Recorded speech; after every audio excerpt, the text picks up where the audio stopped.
शुरुआत में पता चलता है कि सदियों से राख की भूमि और अंधकार की भूमि के बीच एक युद्ध चल रहा है। इंसान लगातार अंधकार के वंश को खत्म करने की कोशिश कर रहे हैं, लेकिन अपनी तमाम कोशिशों के बावजूद वे दानव राजाओं को हराने में कभी कामयाब नहीं हो पाए। इन शासकों में सबसे क्रूर और निर्दयी मर्लिन है, जो कहानी का मुख्य पात्र है। महल के बाहर जल्द ही इंसानों और राक्षसों के बीच युद्ध छिड़ जाता है। युद्ध के दौरान लिलेट नाम का एक दानव प्रेम मंत्र का इस्तेमाल करता है, जिससे इंसानी शूर एक दूसरे पर हमला करते हैं। लेकिन उसी समय मानव साम्राज्य की एक नायिका एलिस आती है। लिलेट को तुरंत एहसास होता है कि उसकी जादू का उस पर कोई असर नहीं हो रहा है, इसलिए वे तुरंत युद्ध में उतर जाते हैं।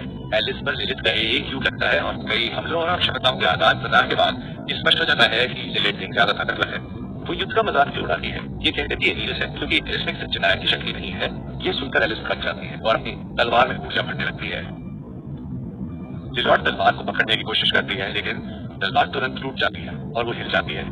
एलिस बताती है कि उसकी पवित्र तलवार को अंधेरा नहीं छू सकता। वो एक संयुक्त हमला करती है, जैसे लिलॉट जमीन पर गिर जाती है और फिर उसे बीड़ियों से जकड़ देती है ताकि वो भाग न सके। उसी समय मर्लिन महल के अंदर रिपोर्ट लिखने में व्यस्त है, लेकिन बाहर के शोर से गिर जाता है। इस बीच एलिस को लगता है कि वो पहले दानव राजा के महल में पहुंच गई है।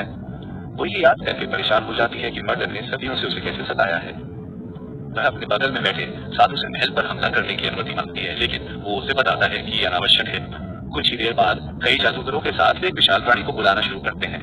वो बताता है कि इंसानों ने 100 साल इस राक्षस को एक हथियार के रूप में विकसित करने में बिताए हैं, जो राक्षसों के खिलाफ एक ही बार से सभी का सफाया करने में सक्षम है।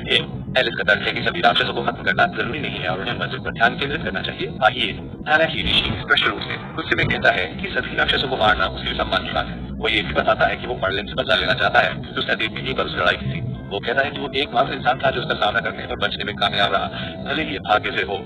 इसलिए वो जानता है कि वो कितना खतरनाक है। विशाल राक्षस एक शक्तिशाली चार्ज करना शुरू कर देता है, उसे महल पर फायर करता है, लेकिन इसी समय मर्लिन प्रकट होता है, जिससे सभी चौंक जाते हैं क्योंकि पहला दानव राजा उनके सामने खड़ा हो। वो सीधे एलिस और लिलिथ के सिर पर उतरता है। एक बच्चे की तरह अभिनय करता है जो परेशान होने की शिकायत करता है। मर्लिन एलिस के पास जाता है और सिर्फ 2 उंगलियों से उसे उड़ा देता है। वो ये भी टिप्पणी करता है कि न्याय चुनने में इंसान लापरवाह हो गए हैं। स्पष्ट रूप से ये दर्शाता है कि वे कमजोर है। फिर वो ऋषि को याद दिलाता है कि वो वही था जिसने अपने जीवन की भीख मांगते हुए अपनी पैंट गीली कर दी थी। ये बात शूरवीरों को भ्रमित करती है, जो मानते थे कि ऋषि ने उससे लड़ाई की थी और अपनी ताकत के कारण बच गया था। अब घबराए हुए ऋषि ने घोषणा की कि इस बार वो उसे हरा देगा। उनके अनुयायियों ने राक्षस को ऊर्जा देने के लिए अपने जीवन का बलिदान किया, जो मर्लिन पर एक और शक्तिशाली किरण फेंकना शुरू कर देता है। हालांकि मर्लिन अपनी तलवार निकालता है और एक ही बार में प्राणी को 2 टुकड़ों में बांट देता है। ऋषि तुरंत फिर से घुटने टेक देता है, दया की भीख मांगता है, लेकिन अचानक छुट्टियां बचने लगती हैं और मर्लिन बेहद घबरा जाता है क्योंकि उसे एक साप्ताहिक रिपोर्ट जमा करनी होती है और वो ऐसा नहीं कर पाता है। वो जल्दी से महल की ओर भागता है। जाने से पहले वो एक बार फिर अपनी तलवार घुमाता है, जिससे एलिस को अपनी ढाल का उपयोग करने के लिए मजबूर होना पड़ता है और एक बड़ी तरह पैदा होती है, जिससे सब कुछ नष्ट हो जाता है। कुछ ही देर बाद मर्लिन एक बैठक में जाता है जहाँ उसे अपनी अंतिम रिपोर्ट पेश करनी होती है। दानव राजाओं के शासक प्रकट होते हैं और उसे बताते हैं कि उसका प्रदर्शन विफल रहा है। 7 दानव राजाओं में उसका क्षेत्र सबसे खराब रहा है, कि उसने दानव साम्राज्य के लिए कुछ भी अच्छा नहीं किया है। मर्लिन गुस्से में तर्क देता है कि वो अकेला है जिसने पहले दानव राजा के महल का बचाव किया है।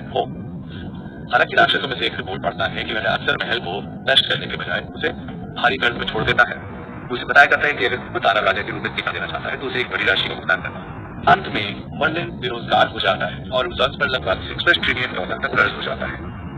कुछ समय बाद मर्लिन महल में छिप जाता है, लेकिन लिलिथ उसे ढूंढ लेती है।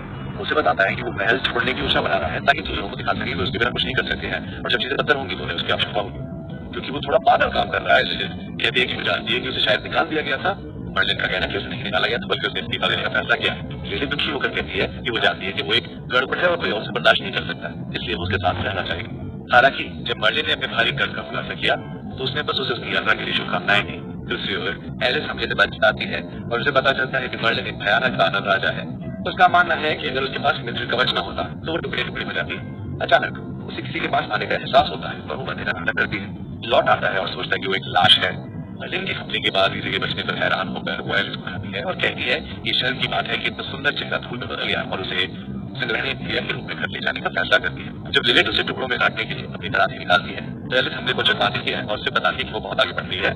लिलिथ हंसती है, ये महसूस करते हुए कि एलिस की कपो सबकी तरफ होने का नाटक कर रही थी।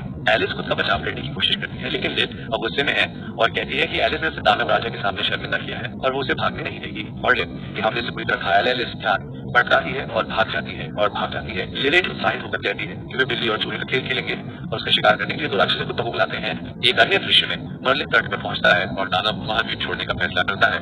हालांकि उसके पिछले हमले ने पूरे बंदरगाह को नष्ट कर दिया था, इसलिए भागना आसान नहीं होगा। उसी समय एलिस अपने शिक्षक के साथ ही बातचीत को याद करते हुए पूरी गति से भागती है। हालांकि वो एलिट लेवल तक पहुंच गई थी, लेकिन इससे उससे कोई फायदा नहीं हुआ। उसके टीचर ने उसे बताया कि इंसानों में वो भले ही ताकतवर हो, लेकिन राक्षसों के मुकाबले वो बहुत कमजोर है। एलिस ने बर्फीले पहाड़ पर जाने की भीख मांगी थी, लेकिन उसके टीचर ने मना कर दिया। अब वर्तमान में उसे एहसास होता है कि उसके टीचर सही थे, क्योंकि घर छोड़ना उसके लिए एक दुस्वप्न था। छिपने के बाद वो सोचती है कि एक बार वापस आने पर वो और भी कठिन प्रशिक्षण लेगी। हालांकि राक्षस अचानक प्रकट होते हैं। वो अपनी तलवार बुलाती है और उन्हें काट देती है। ये सोचकर कि वो जीत गई है, लेकिन वे एक बहुत मजबूत राक्षसी प्राणी में बदल जाते हैं। जमीन पर दबे हुए वो सोचती है कि वो मरना नहीं चाहती। तो उसी समय मर्लिन प्रकट होता है और कुत्ते को शांत होने के लिए कहता है। इससे वो एक प्यारे पालतू जानवर में बदल जाता है और लड़की हैरान हो जाती है जब उसे पता चलता है कि राक्षस राजा उसके लिए आया है। मर्लिन को लगता है कि उसके जैसे गिरी हुई नायिका बहुत अच्छी गुलाम बन सकती है, इसलिए अपने पालतू जानवर को हटाने के बाद वह उससे कहता है कि अब वो उसकी है। पहले तो लड़की मना कर देती है, क्योंकि वो नहीं चाहती कि उसका शरीर राक्षस राजा का हो, लेकिन मर्लिन उसे बताता है कि वो मना नहीं कर सके। फिर वो उसे अपने कंधों पर उठाकर एक छोटी नाव में ले जाता है। लड़की बहुत निराश है और सोचती है कि उसकी जिंदगी इतनी खराब कैसे हो गई।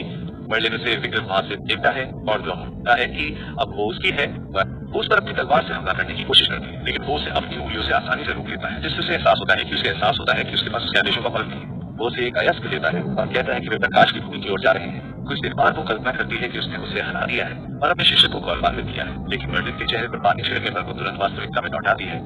वो उसे बताता है कि उसका नौका होने का आशीर्वाद है, लेकिन एलिस इसके विपरीत सोचती है। कई घंटों तक नौकायन करने के बाद मर्लिन नाव पकाना शुरू कर देता है और एलिस से कहता है कि वो अब तक की सबसे बेकार नौकर है। और वो क्रोधित हो जाती है और कहती है कि अगर ऐसा है तो वो नौकायन छोड़ देगी और समुद्र में मरने के बाद भी नौकायन बंद कर देगी। हालांकि स्वादिष्ट होने हुए मांस के लालच में वो हार मान लेती है। उसी समय कई शार्क उन्हें घेर लेती है। मर्लिन कहता है कि वे प्राणी उसके लिए कुछ भी नहीं है। जब कोई हमला करने वाला होता है तो वो उन्हें